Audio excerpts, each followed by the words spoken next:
Eu até vejo bastante publicação de psicólogos na internet durante essa pandemia falando sobre isso, para a gente ter o cuidado, a atenção, né, olhar bastante as nossas crianças, né, os sinais que elas dão, porque a depressão, gente, é uma doença, não é brincadeira, e não atinge só adulto não, viu? Atinge a criança também. E o Setembro Amarelo fala disso, né, que é a depressão, o suicídio, né, o combate é essa doença que atinge tantas pessoas, tantas crianças, né, e a gente vai falar sobre isso com a Rubiana, que é psicóloga, e ela vai falar pra gente como surgiu, né, o Setembro Amarelo. Tudo bem, Rubiana? Como vai? É um prazer ter você aqui no Panorama da Semana. E conta aí pra gente como surgiu o Setembro Amarelo. Olá, Ingrid, tudo bem? É um prazer poder estar aqui. Em relação ao Setembro Amarelo, muita gente não sabe que ele surgiu nos Estados Unidos com um adolescente chamado Michael M. Então, na realidade, ele tinha algumas habilidades com funilaria, pintura, e ele tinha um Mustang amarelo do ano 1968.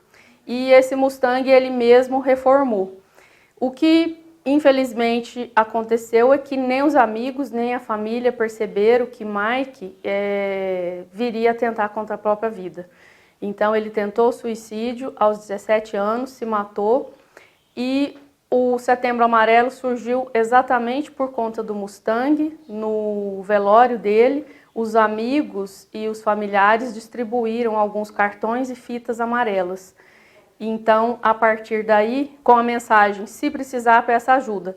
A partir daí, isso ganhou o mundo, né? E toda vez que faz algum tipo de alusão ao suicídio, remete a essa história do Mike, né? Que hoje é visto e é lembrado no mundo inteiro a história dele.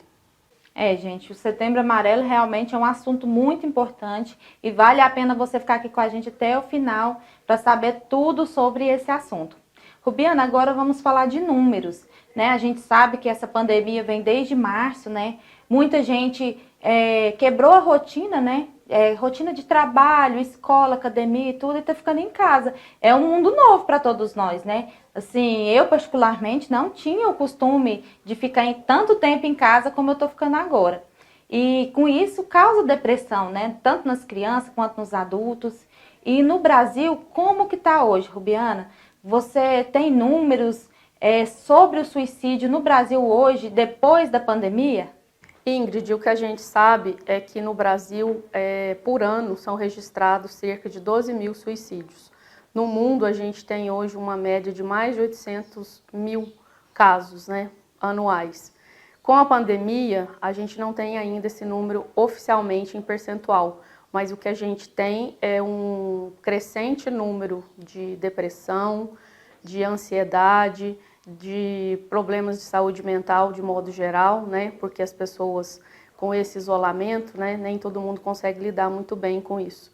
Então a nossa qualidade de vida foi afetada e consequentemente acaba desencadeando, né, um problema de saúde mental de modo geral, né? Tanto para adolescente como para as crianças, para os adultos. Então, a gente tem visto que com a pandemia, esses dados têm se agravado. Gente, nessa pandemia a gente vê muito que aumentou bastante, né, o uso de celular, de videogame, de televisão para as nossas crianças, nossos adolescentes, né? Ficam mais tempo em casa, né? Acaba que não tem jeito, eles gostam mesmo da tecnologia e eles usam mesmo. Rubiana, eu quero saber de você o seguinte, com esse aumento das crianças em casa, dos adolescentes em casa, com esse aumento do uso dos aparelhos tecnológicos, você acha que, consequentemente, aumenta também essa depressão, né? A quantidade de pessoas com depressão, consequentemente vem o suicídio? Você acha que a tecnologia tem a ver diretamente com isso? Ingrid, o que a gente sabe hoje é que, em relação à tecnologia, vários estudos têm sido feitos com o intuito de fazer essa relação entre o uso da tecnologia e o aumento do número da depressão e do suicídio.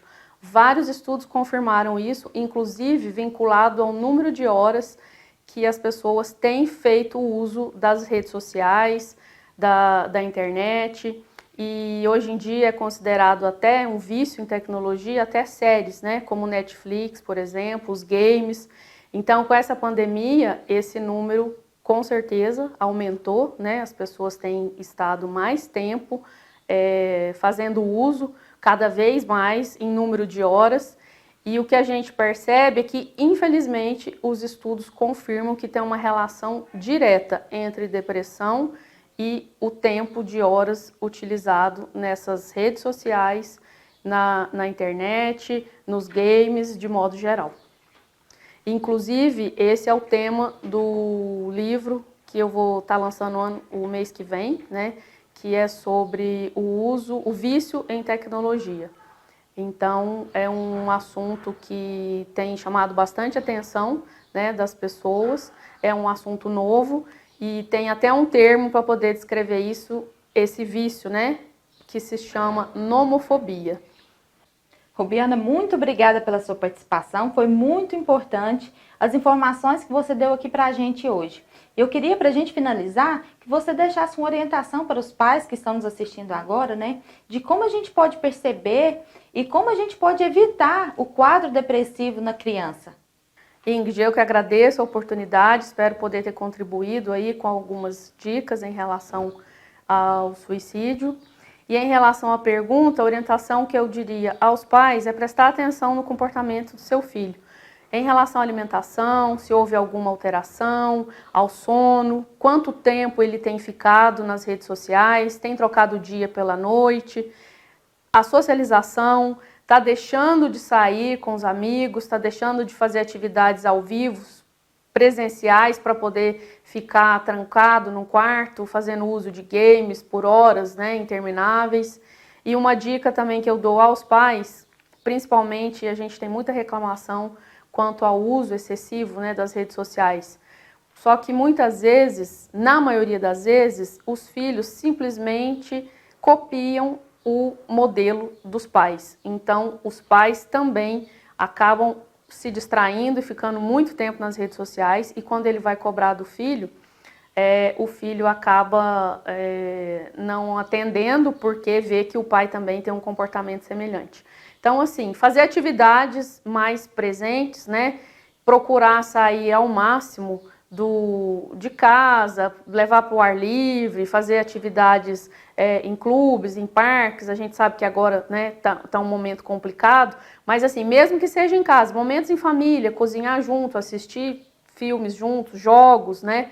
Porque hoje a gente vê que às vezes a gente tem uma casa com 3 quartos, cada uma tem uma televisão, cada um tem um celular, as pessoas estão juntos fisicamente, mas estão distantes, né, presencialmente. Então, a dica principal seria essa: estar mais próximo, estar mais junto, principalmente presencial, deixar um pouco online, deixar um pouco virtual e explorar um pouco mais essas relações, porque é nesse momento que a gente tem a oportunidade de observar melhor, né, como é que seu filho está se sentindo, o comportamento dele. Se fica cada um no seu canto, a gente não consegue ter muito parâmetro até para saber como que de fato o nosso filho está, se ele está deprimido, se corre algum risco de suicídio. A gente tem tido muito caso de automutilação e, infelizmente, muitos pais demoram para perceber isso, né?